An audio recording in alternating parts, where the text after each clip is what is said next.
Good afternoon दोस्तों। तो जैसे कि आप सब जानते हैं कि हिंदी व्याकरण का एक अत्यंत ही महत्वपूर्ण टॉपिक तत्सम और तद्भव शब्दों की चर्चा की जा रही है। अभी तक हमने तत्सम और तद्भव शब्द के 2 से 3 क्लासेस कंप्लीट किए हैं। आज हम और महत्वपूर्ण शब्दों की चर्चा करेंगे जो ज़्यादातर प्रतियोगी परीक्षाओं में पूछे गए हैं या पूछे जा सकते हैं। इसके पहले क्लास में हमने 100 शब्दों की चर्चा की थी। आज हम और महत्वपूर्ण शब्दों की चर्चा करेंगे। इसके अलावा पर्यायवाची शब्द, अनेकार्थक शब्द, विलोम शब्द, मुहावरे और लोकोक्तियों की भी चर्चा की जा चुकी है। तो अगर आपने अभी तक मेरे पहले के क्लासेस नहीं देखे हैं तो आप जाके देख सकते हैं। इसके अलावा हिंदी साहित्य के जो विभिन्न प्रकार के काल हैं, जैसे आदिकाल, भक्तिकाल, रीतिकाल, आधुनिक काल, हिंदी भाषा से जुड़े प्रश्न उत्तर की चर्चा की जा चुकी है, तो आप जाके देख सकते हैं। तो चलिए शुरू करते हैं। तो सबसे पहला शब्द आता है मणिकार। तो मणिकार का तद्भव होगा मणिहार। इसके बाद आता है मृतघट्ट। तो मृतघट्ट का तद्भव शब्द होगा मरघट। ये कई बार पूछा गया है, तो आप इसको नोट कर सकते हैं कि मृतघट्ट का तद्भव शब्द क्या है। तो इसका सही उत्तर होगा आपका मरघट। चलिए आगे बढ़ते हैं। इसके बाद आता है मशकहरी। तो मशकहरी का तद्भव शब्द होगा मसहरी। इसके बाद आता है शमशान।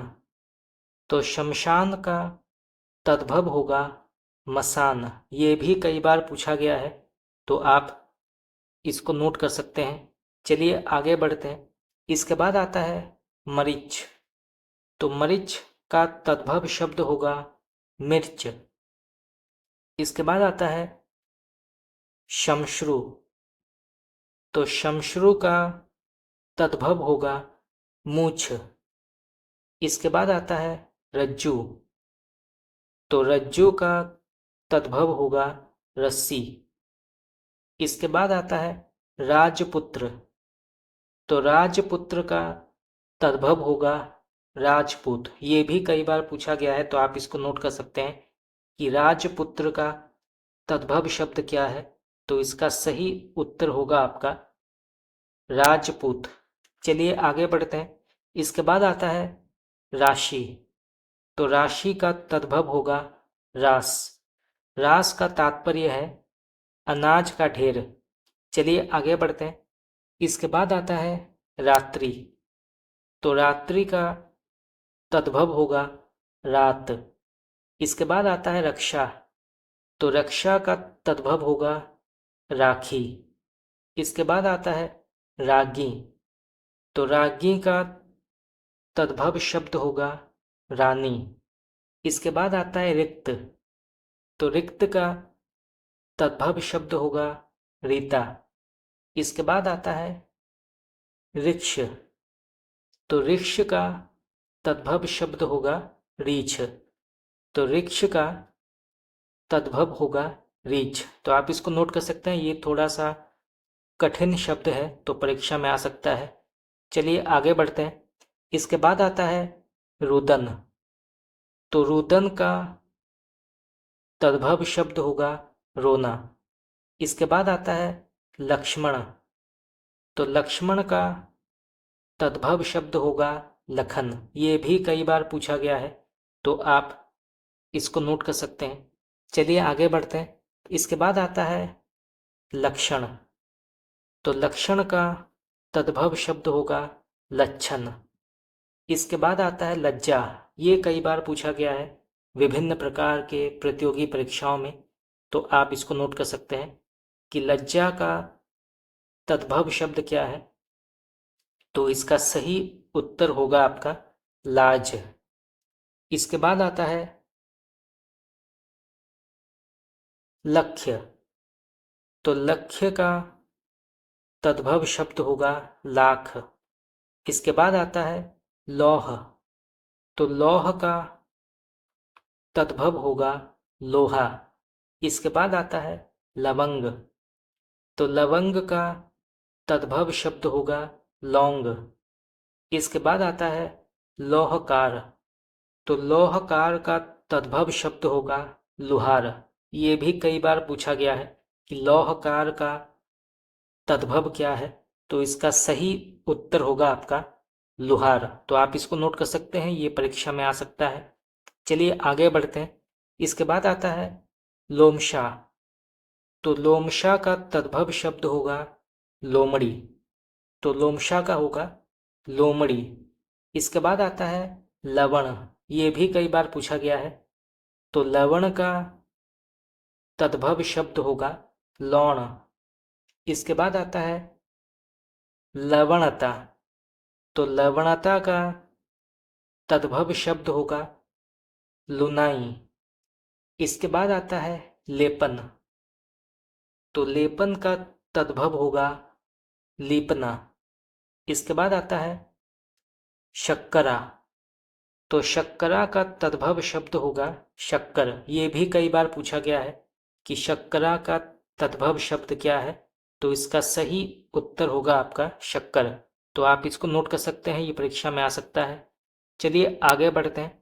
इसके बाद आता है सरोवर, तो सरोवर का तद्भव शब्द होगा सरवर। इसके बाद आता है सप्तशती, तो सप्तशती का तद्भव होगा सतसई। इसके बाद आता है ससर्प, तो ससर्प का तद्भव होगा सरसों। इसके बाद आता है स्वप्न, ये भी कई बार पूछा गया है, तो आप इसको नोट कर सकते हैं, तो स्वप्न का तद्भव होगा सपना।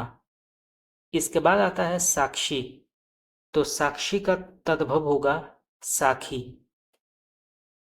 श्रावण, तो श्रावण का तद्भव होगा सावन। ये भी कई बार पूछा गया है, तो आप इसको नोट कर सकते हैं। चलिए आगे बढ़ते हैं। इसके बाद आता है श्वश्रु, तो श्वश्रु का तद्भव शब्द होगा सास। इसके बाद आता है सपत्नी, तो सपत्नी का तद्भव शब्द होगा सौत। इसके बाद आता है संधि, ये भी कई बार पूछा गया है, तो आप इसको नोट कर सकते हैं, तो संधि का तद्भव होगा सेंध। इसके बाद आता है श्वास, तो श्वास का तद्भव होगा सांस। इसके बाद आता है सूत्र, तो सूत्र का तद्भव होगा सूत। इसके बाद आता है स्वर्णकार, तो स्वर्णकार का तद्भव होगा सुनार। इसके बाद आता है सौभाग्य, तो सौभाग्य का तद्भव होगा सुहाग, तो सौभाग्य का होगा सुहाग। चलिए आगे बढ़ते हैं।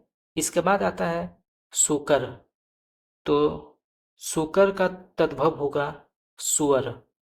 ये भी थोड़ा सा कठिन शब्द है, तो आप इसको नोट कर सकते हैं, परीक्षा में आ सकता है।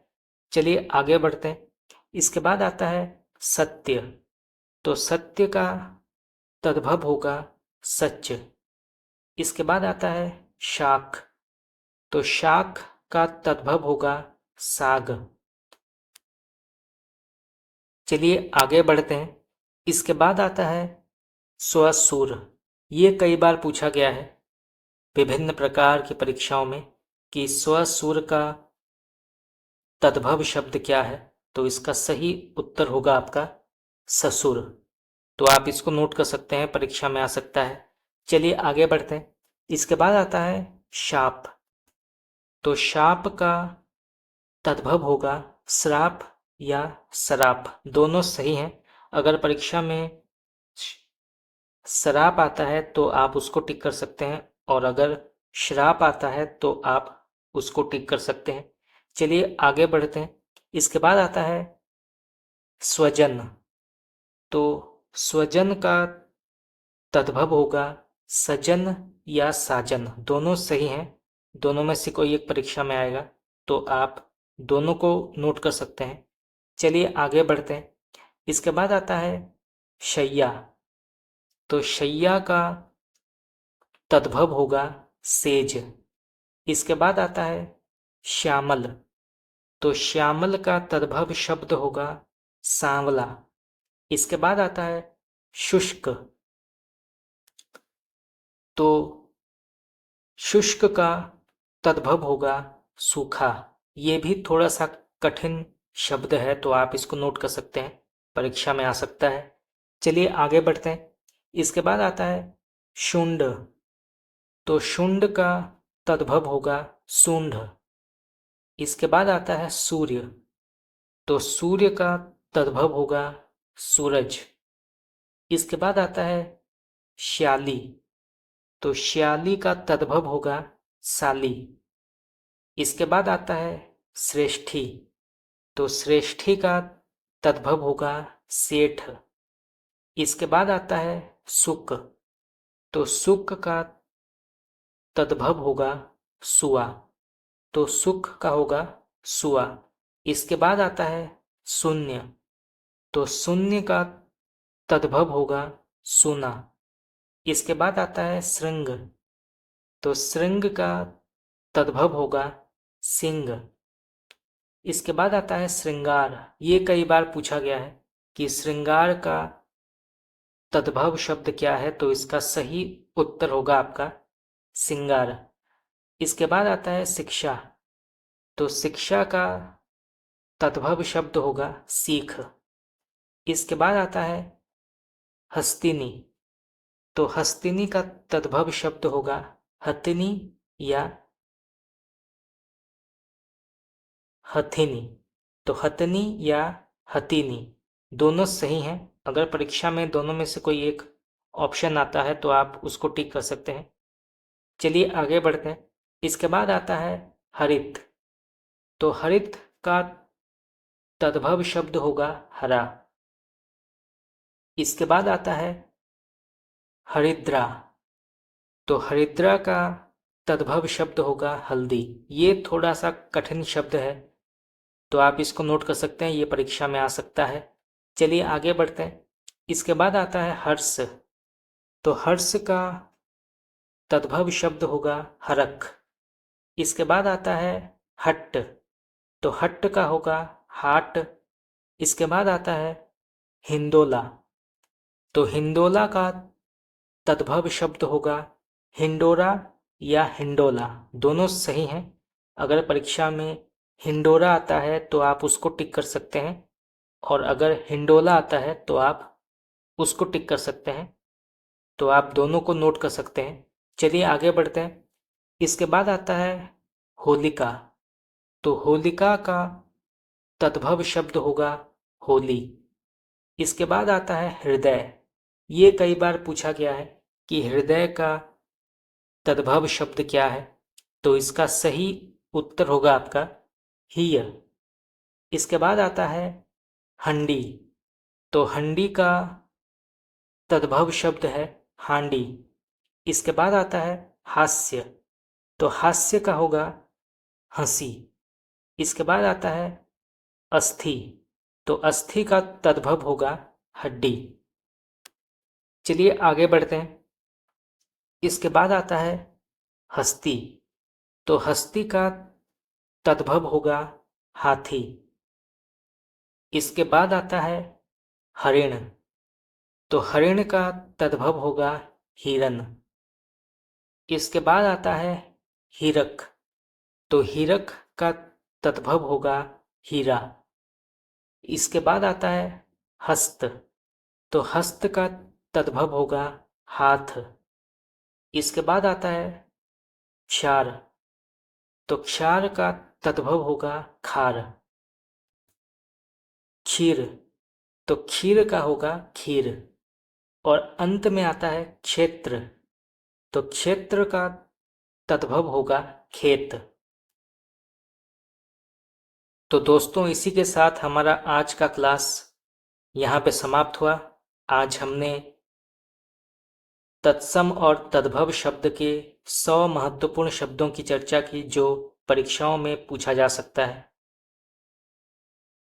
तो आज के लिए इतना ही। हम आगे हिंदी व्याकरण के जो और महत्वपूर्ण टॉपिक्स हैं, जैसे पर्यायवाची शब्द, अनेकार्थक शब्द इत्यादि से जुड़े प्रश्न उत्तर की चर्चा करते रहेंगे। परंतु आज के लिए इतना ही। अगर आप लोगों को मेरा क्लास अच्छा लगा तो आप मुझे कमेंट करके बता सकते हैं। आपका बहुत बहुत धन्यवाद।